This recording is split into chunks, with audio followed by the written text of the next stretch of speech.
Hey, Easy Scene, welcome back to the channel. So in this video, I'm going to show you how I made this animation of a diorama in Twinmotion.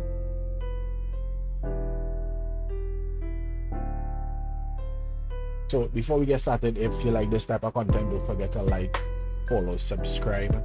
I would be trying to do these at least once per week, and I will have the full breakdown on YouTube for the images or the videos that I post on the Twinmotion group on Facebook. So yeah, with that being said, let's just jump straight into the video and you take a look and see how we broke down this scene. All right, so we here in Twinmotion. I already tore off the scene, so what you're seeing here is what the camera would be looking at, and this is the backdrop. So the first thing I do is delete the starting ground and the environment. I will get to this sky in a bit, but this is the sky that we use for the actual image. So the first thing I would do is bring in one of this infinite backdrops that you use, simple color of white. This is just so we get this nice clean background. So after this, I brought in this landmass. Now this landmass was made in Maya. In order to make the landmass, just bring in a plane, subdivide it quite a bit, adjust the shape to get what you want, and then the corners, extrude the corners down and then level them off. Then you'll basically get this shape. This was exported as a FBX, brought into Twinmotion. So once we have this landmass in, now you can see the dimensions here is 500 by 500 by 120 feet, right? So this is the actual dimension of the diorama that we're working with. Nothing was scaled, everything is the proper size, the vegetation and stuff coming straight out of Twinmotion itself.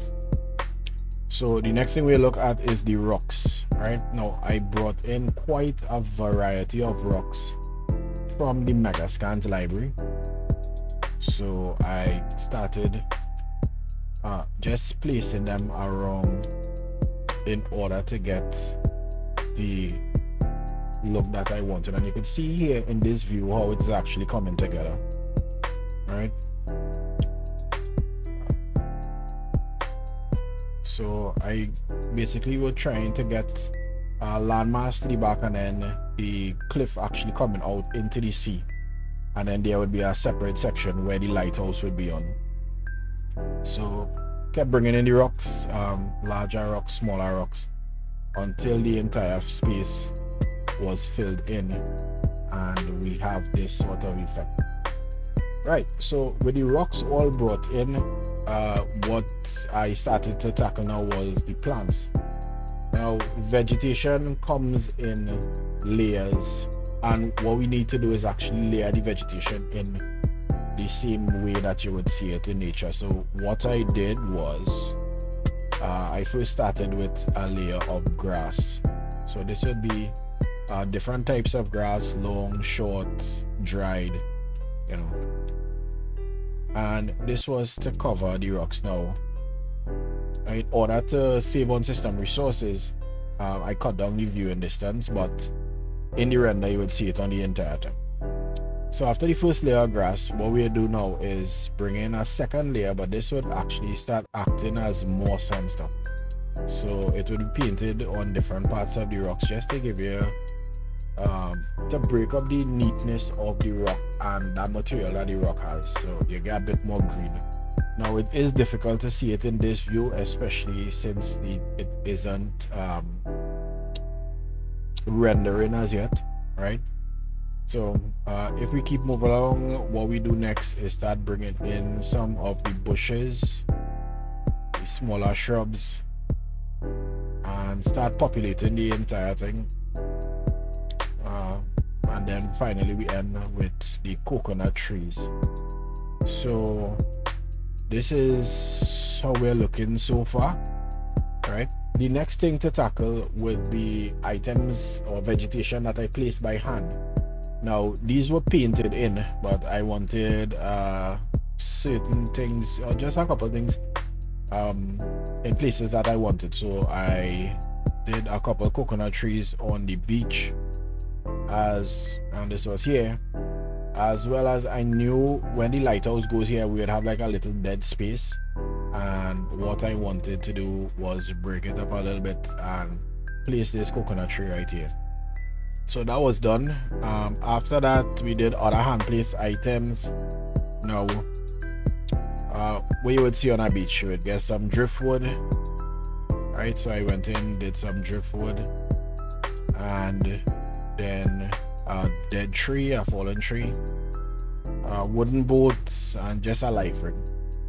Now you wouldn't see this detail from the distance that we at with the actual end render, but if I do want to take a closer shot in the future, it's already built out. It's just as, you know, find a location and take a shot. Once that's done, the next thing we did, I just paint in some rocks. In the future I would, you know, put a little more effort into this and have it a bit more detailed. Looking at it now, I really kind of half-assed it. Right, so this is where we at this point. So for people and animals, I just add in a couple people on the beach. From the animation, you would get a glimpse of them once everything is rendering. I wanted to add some movement as the camera moves apart from the top of the water rippling, so I always like to add birds into my animations. Right, so I did a couple flocks of birds on different points. Got another one in there. That one would be kind of difficult to see, but it's there. And then we have over the boat itself. Then the lighthouse, I did get the lighthouse from Sketchfab. Just brought in the lighthouse, placed it on the rock. I think the dimension it came in at was perfect. I didn't even need to adjust the scale on it. So in order to get the water to look like this, you simply choose a water material, the standard water material that you get in the Twinmotion library. You adjust the transparency all the way up. Now you could play with the caustics. Don't mind, I realize when you do the path tracer you don't get the caustics. If I'm doing something wrong, someone leave a comment below and let me know. I adjusted the waves to the size that I wanted and the direction to go into the beach. And then in order to get the actual look of the water, what we do is adjust the color. So a darker color would give you, you know, an effect like the water is extremely deep or murky, and then a lighter color would make the water look shallow, right? So I wanted mid-ground somewhere. I did go with this shade of blue. Now obviously if you could change this up, get something a bit different, so even this green may look pretty good, right? So this was it. So the water itself is extremely simple. So once that is done, the next thing I added was the objects in the water. So we had a small boat. We had a small boat here, and then the sailboat, as well as a whale that I got on Sketchfab. So I just imported the whale, scaled it down, find the position that I wanted, and that was it. I did add in some sound effects so you could hear the gulls, as well as it's supposed to be an underwater sound. I'm not sure, but it there. So let me take that off. Right, so now for the lighting.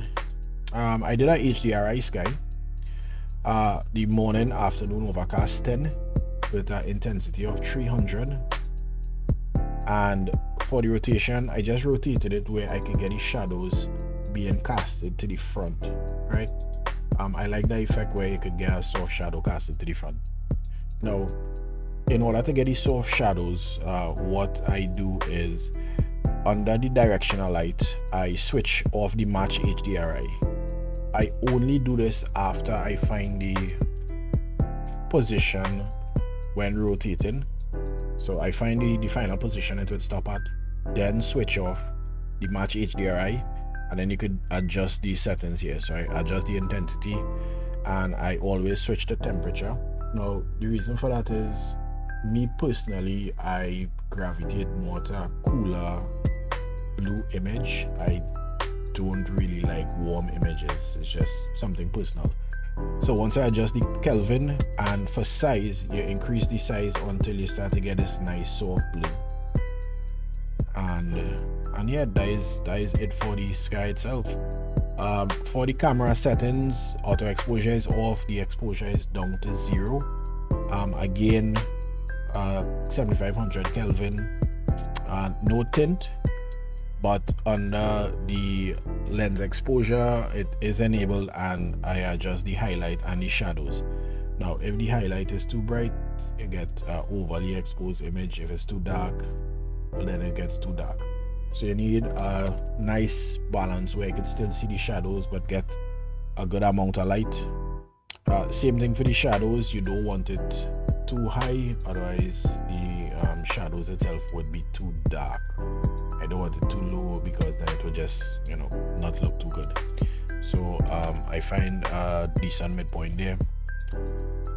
For lens, 35mm lens, vignette is off, and yeah, that was it. I did add a bit of depth of field with the focus being on the boat. For the image, it was done in 4K with 1024 samples and 10 bounces. For the video, it is 512 and 10, and this was just a cut down on render time. And instead of rendering it at 4K, it rendered at 1080p. On the FX, for both of them, contrast at 65, saturation at 45, a little bit of clarity and sharpness at 18. The sharpness could be a bit lower. I noticed time you start to bump the sharpness up over 20, it starts to look too crisp, if that is a thing. Like, it just doesn't look right if the sharpness is too high. Under the LUT, I did a blue tint, right, and set it to 75. If I take off the blue tint, you can see it's still a bit yellow. I mean, that would be fine, but I just rather this cool look. For the image, as I said, 4K was done for the still image and 1080p for the renders. So yeah, this is how I created this diorama. I think I gravitated more to this style, and I plan to do a bit more in the future. So as I said, subscribe to the channel so you can keep up to when I drop new videos. I would try to do one a week. If you have any questions, leave a comment below. The image would be on the Twinmotion Facebook group. So that is it for now, guys. Hope you enjoyed this video, and I would see you in the next one. Peace.